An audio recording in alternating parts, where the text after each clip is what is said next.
In this tutorial, we're going to take a look at all of the various ways that we can go about working with effects in Studio One 7, from adding, rearranging, removing, using insert effects, event effects, and send effects. And before we get started, I just want to mention that if you would like to shorten your learning curve with Studio One, or if you're having technical issues, whether you're a beginner or advanced user, I do provide one-on-one training over Zoom, so definitely check out the link in the pinned comment or the description of this video if you'd like more information on that.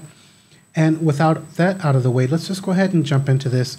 And the first thing that we're going to take a look at is the several different ways that we can go about adding effects to our tracks. And before we look at adding the effects, I'm just going to go ahead and play back our audio sample here so we can hear it as it is before we actually add the effects here. Do you know what a duvet is? Comforter. It's a blanket. Just a blanket. Now, why do guys like you and I know what a duvet is? Is this essential to our survival in the hunter-gatherer sense of the word? No. What are we then? Consumers. Okay, so as I'm sure most of you know, we can come to the browser by clicking on the Browse button. And then here on the home page, we can access the various tabs by clicking here, or we can just come up to the tabs directly. So we want to come to our effects, and maybe we'd like to add an EQ, and we'll use the PreSonus EQ. So we can click once on the disclosure arrow to expand that out, and I'll just scroll down. These are all in alphabetical order. However, the EQ is listed as Pro EQ, so we got to come down a bit here, and we can see our Pro EQ there. Now just keep in mind we have the magnifying glass here, so if we like to search, we can always click on the magnifying glass to do that like so. But we'll go ahead to our Pro EQ, click, hold, and drag that in. And maybe I'd like to add a low cut, so I'll click down here and just take this up a little bit. And I'm going to go ahead and close this window out, as well as our browser, so we can take a look at the second method we can use to add effects. Now we can come to the eye here, which is our inspector. I'll click once. And if we come down here to the channel strip, we can see that Pro EQ that we added. So if we'd like to see that window for the Pro EQ, we can always double click to open that up. Within Studio One, we also have a micro view. So if I click once, then we can see some of the parameters for the effects that we have added, like so. I'll again click once, but we want to take a look at the second way to add effects. And for that, I'll come to the plus button in the top right corner, click once, and then we can see we can choose from our effects by again clicking on the disclosure arrow. But this time I'm going to go ahead and click in the search field, and let's say add a delay. So I'll type in delay. I'll arrow down to the analog delay and press enter. So now we have this analog delay that's been added to our audio track here. Let's close that out. We'll close out our inspector, and the final way that we can go about adding effects is within the mix console. We have the same plus button. I'll go ahead and click once, and this time I'm going to type in reverb, and we have our room reverb highlighted. So while that's highlighted, I'll again press enter, and now we've got that added to our track as well. And then if I go ahead and play this back, we can hear how this now sounds with all three of those effects applied. Right. We are consumers. We are byproducts of lifestyle. Now we can access the three effects by clicking on these tabs here. Celebrity magazines, television with 500 channels, some guy's name on my underwear, Rogaine, Viagra, Olestra. And so we'll again close out this window here, and just to reiterate how we can access our effects, we have all three of them added here. So at any point we'd like to adjust the parameters, we can double click to open up that room reverb. If I come to the mix console, then we can see that here. If I'd like the analog delay, just by double clicking, and again if we click once, we can show some of the parameters for each of these devices in the micro view. Now what if we'd like to rearrange the order of our effects? Now I'm going to double click on the Pro EQ to open up its window. Now at the very top we can see here that we've got our tab for the Pro EQ, our analog delay, and the room reverb. Now if I'd like to put the Pro EQ at the end, I can just simply click, hold, and drag. We can see that vertical blue line letting us know where that's going to be dropped. So now our Pro EQ is at the end of our chain. But I'm going to go ahead and drag that back. If I come over to the inspector, then we can see the 3 effects here, and then I can again click, hold, and drag. We have a horizontal blue line showing where that's going to be placed. And then if we come to the mix console, it's going to be the same deal here. So I'll click, hold, and drag on the Pro EQ till we see the blue line at the top. I'll go ahead and release, and now we're back to our original order. Now we're going to go ahead and close out our EQ, and I actually lied to you guys when I said there's 3 different ways that we can access our effects. Now if we come down to our channel here, we have a channel editor. This is available in our inspector as well. So if we click on this, then we can view all of the effects on our inserts here as well, and we can rearrange up at the top with these tabs, and if we click on the tab, we're going to view those as well. So if you double click on your, say, analog delay and open up its window, we can always come to the top left corner here, and this is going to show us our overview for the channel and its insert effects as well, and the sends and our cue mixes. Let's go ahead and close out that window. Now if we'd like to remove an effect, we can come to the side here where we have this disclosure arrow that pops up when we hover. If I click once, then we can come down to the bottom and remove. I'll undo that. We can do this same action within the inspector. We'll again come to our reverb, click on the downward facing arrow, and remove.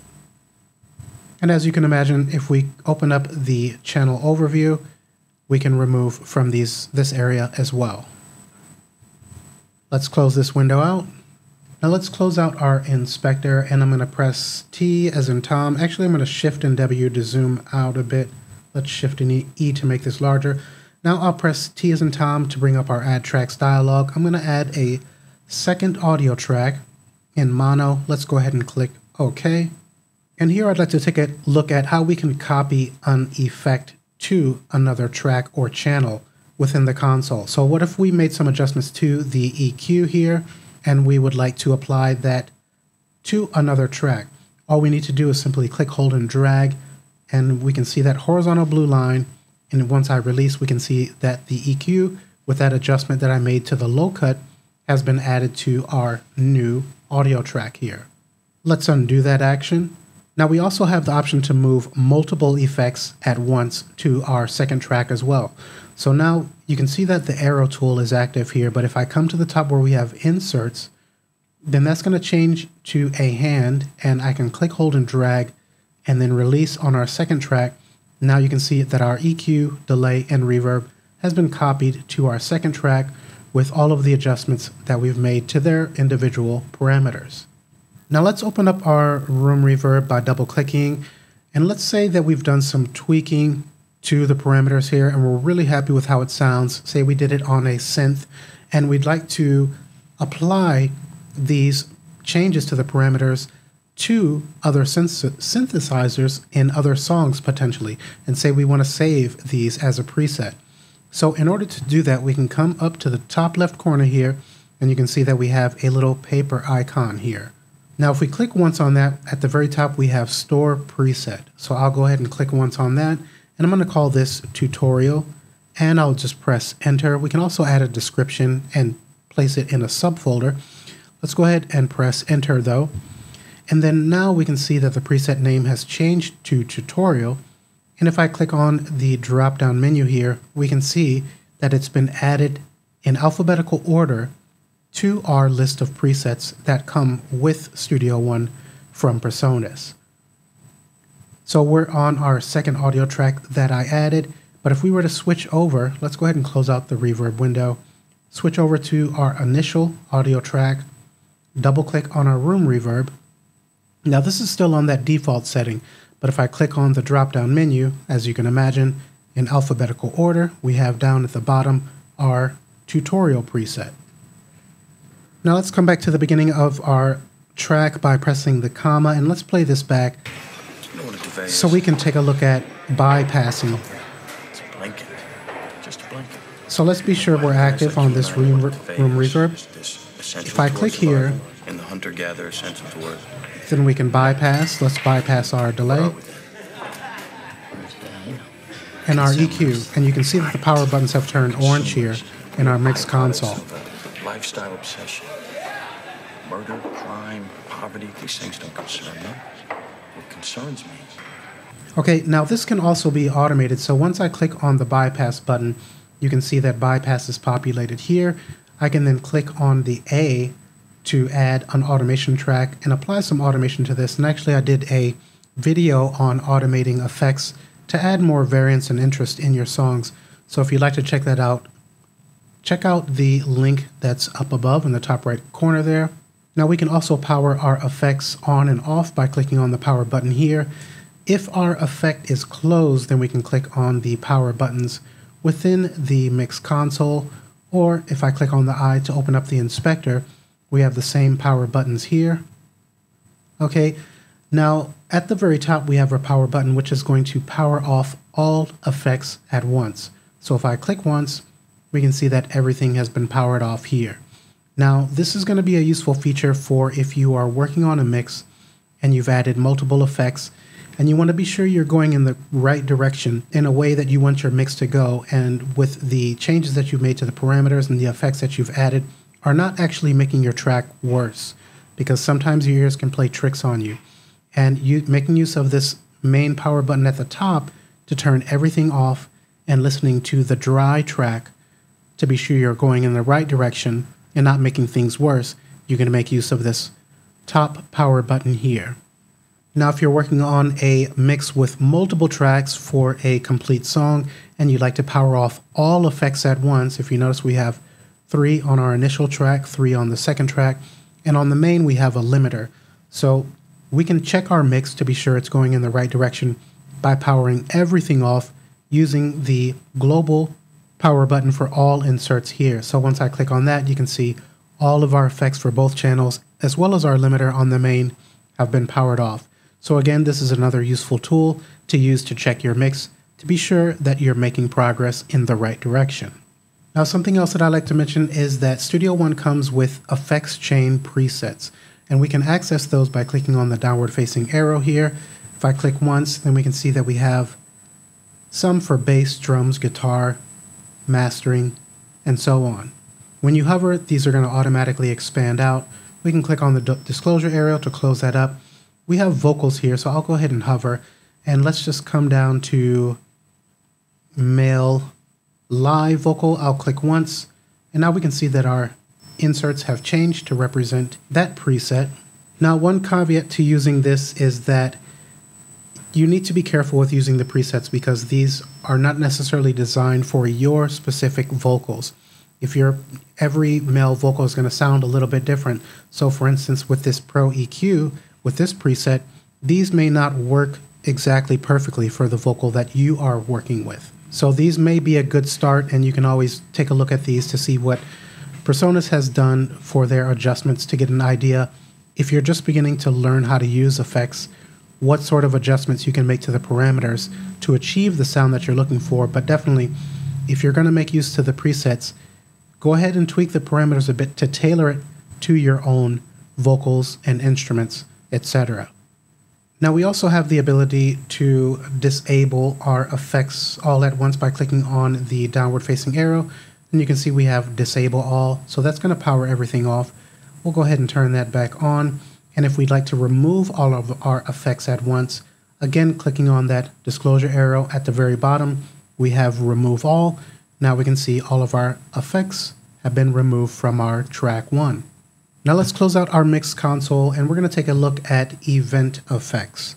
Now these are going to be effects that are applied to a specific event on our track. So far what we've been doing with adding the effects to the insert section is going to apply to, if I select this and press D as in dog to duplicate it, it's going to apply to every single event on our track when we add them to our inserts. But we may have a situation where we'd like to apply an effect to a very specific area. So if I play this back, Celebrity magazines, television with 500 channels, some guy's name on my underwear, Rogaine, Viagra, Olestra. So what if I wanted to add a delay to that word Olestra at the end?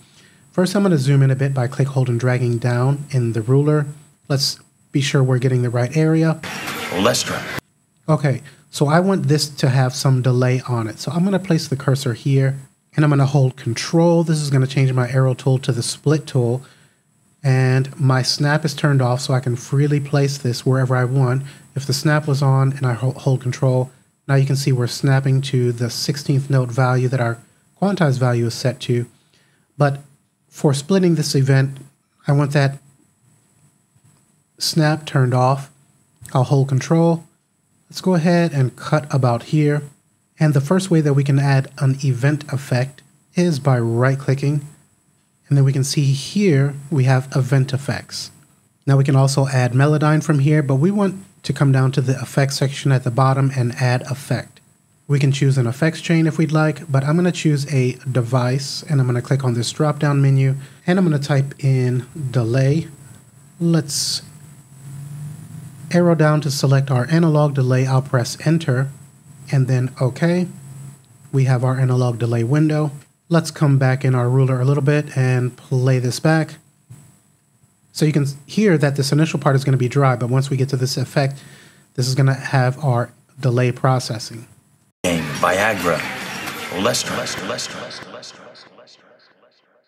Okay, so we will hop over to our inspector, and if we come down to the bottom here and let's pull this up a bit, if our analog delay window was closed and you wanted to access that effect again, then you can come here and choose the analog delay, and that will open up for you so you can adjust the parameters if needed.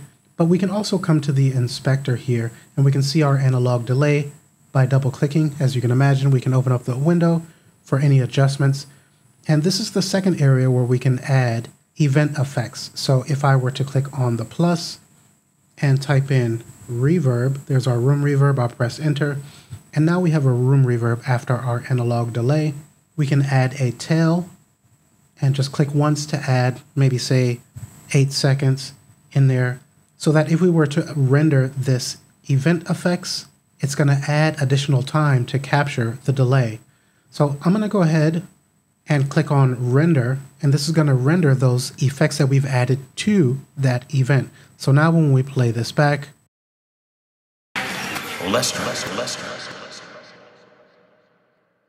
you can hear that delay or the reverb trailing off here, and I added a bit too much time, but you can see I just wanted to show that you can add how many seconds you want to be sure that you're capturing the reverb or delay that you may have applied to your particular event. We can adjust here our fade out, and of course we could always pull this in if we didn't need all of that. If we're not happy with the way that things have turned out and we want to tweak the parameters a bit more, we can come back to the section here and click on restore, and now we have our individual effects back for adjustments. Now if you're not seeing all of this information here, just be aware there is a disclosure arrow. If I click on that, then those will be hidden. So if you are not seeing your effects, just be sure to click here, and then that will expand out, and you'll then have access to your effects. Now coming to this drop down arrow here, if I click once, then we can add some presets here as well. Store an effects chain, replace, disable, or remove all. Similar controls as we've already seen within the mix console. So if we'd like to remove those event effects, I'll click on the downward facing arrow, and we'll just remove all. Now let's come up to the top right corner, and I'm going to click on the Documents button here. I have a second song open, and with this we're going to take a look at working with effects channels. And we'll go ahead and give a quick listen to this track to hear it as it is. And let's open up the console.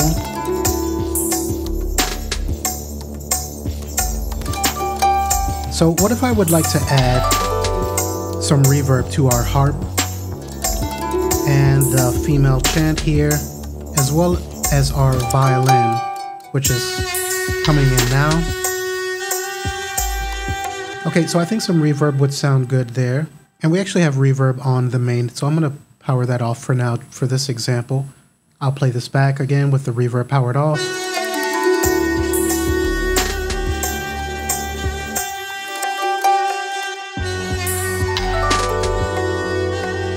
Okay, so the first thing that we can do, and I'm still hearing some reverb coming from somewhere, but maybe it's just in the sample.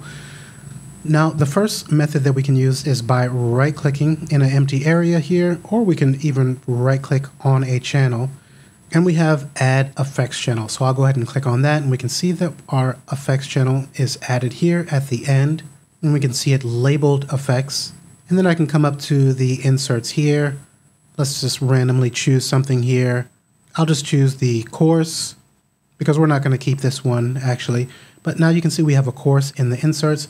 And then now we can come to our violin, to the synth section, click on the plus, and I can choose effects 1. Let's come to our harp, to the plus, effects 1.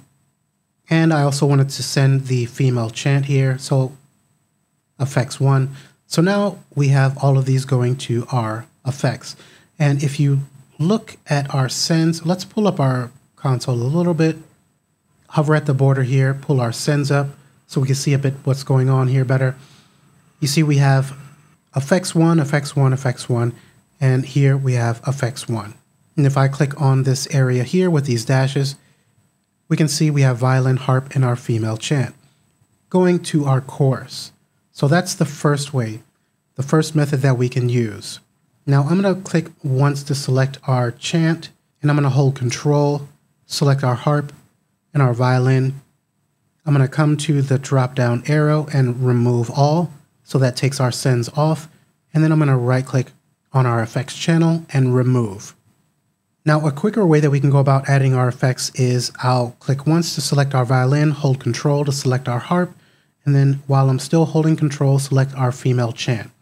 Now I'll come to the plus, and we can do this on any of these channels, and I'll select Add Effects Channel below. So now all three have been routed to our new effects channel. Then I can come to the plus, I'll type in reverb. Let's come down to the bottom and select our spark verb. I'll press enter, and we'll just choose something really extreme, this curiosity here.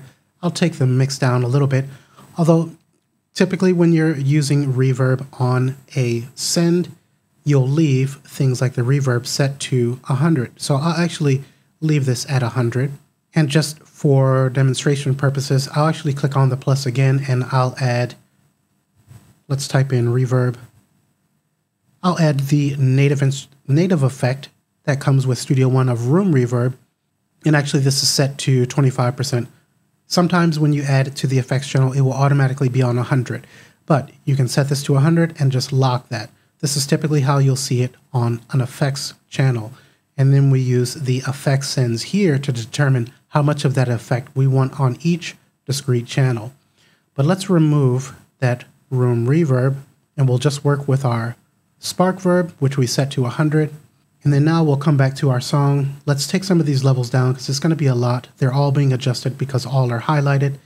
Let's click once, play this back. So as I take this up,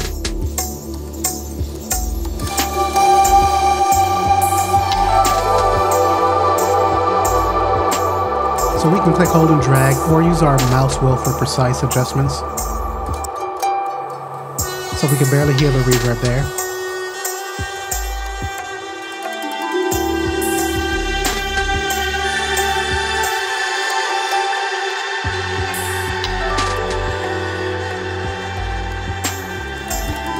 Now we've completely removed the reverb from our violin. Let's come back closer to the beginning so we can work with the female chant.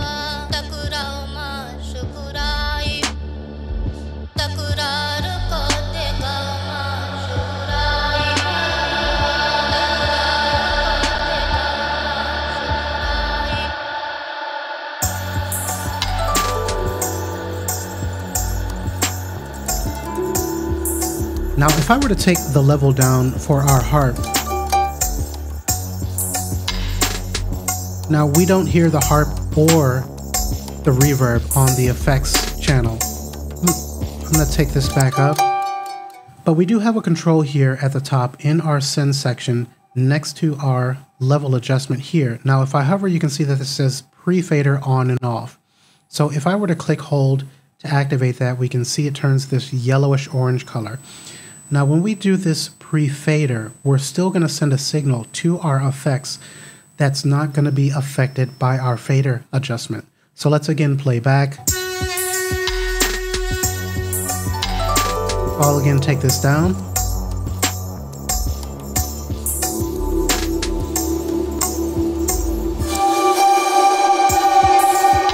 We'll do the same for our violin.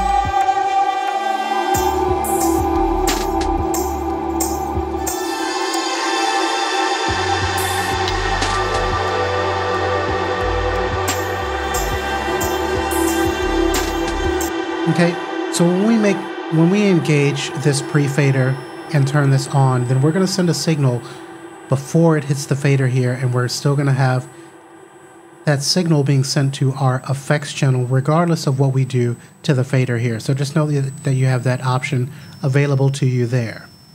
Now I also want to mention that if you're working on a song that has a ton of tracks and you've done a lot of sends, you've set up a lot of sends to various effects channels, then you can also make use of the fader flip over here. So this little button, once I click this, just take note of our faders. Once I click, they're going to turn green. And then basically these go into a mode where we are adjusting the send level with our faders. So whereas before we were adjusting the blue bar here, you can see they tie in together. We can make use of the faders to adjust our send level. So this can be a little bit easier when, again, you're working with a ton of different tracks and you want to spend some time working on send levels. We'll go ahead and take that off. And one other thing that I want to mention is that you can see all of these say effects 1. That's not really descriptive for us, particularly if we had multiple send effects going on these channels. So if I were to come to our effects channel that's labeled effects 1, double click, let's put in reverb, press enter. Now we can see that these are updated to take on the name that we input for this effects channel. And this is going to give us a much better idea of what we're working with, particularly when we have multiple sends that we've added to our channels. Okay, so we're just about finished here, guys. The last thing we'll take a look at is just some basic things within the browser with working with our effects. And we saw that when we're on the home, we can click on effects to take us there, or we can click on the effects tab. Let's hover at the border here and pull this out a bit. I just want to spend 120 seconds taking a look at how we can go about viewing and organizing our effects within the browser. So by default, we're going to be viewing by vendor. So we can see Celemony, Klanghelm, Presonus, and so on. But we can also sort these by flat, and this is going to list all of our effects in alphabetical order.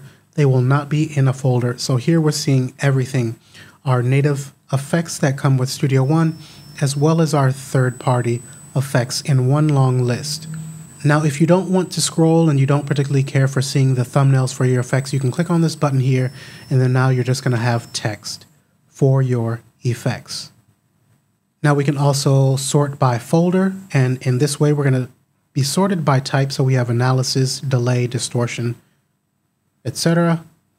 We've already seen the vendor, which is the default, and then we have type.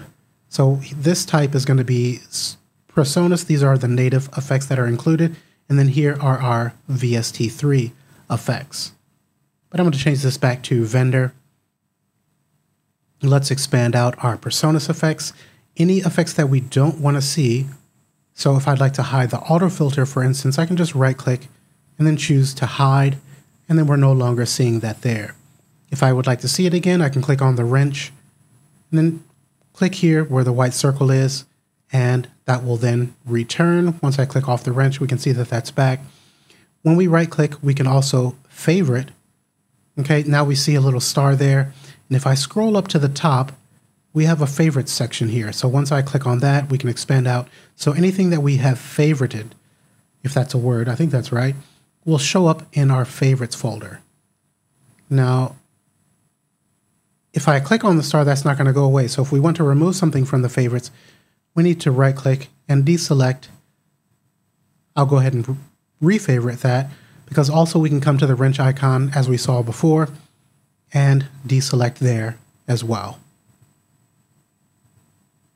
Okay, so this has been an in-depth look at how we can work with effects in Studio One 7. I hope it's been useful. If you have any questions, feel free to leave a comment below. And also, if you're interested in the one-on-one training, check out the pinned comment or the description area of this video. And otherwise, I hope to see you guys in the next tutorial. Thanks for watching.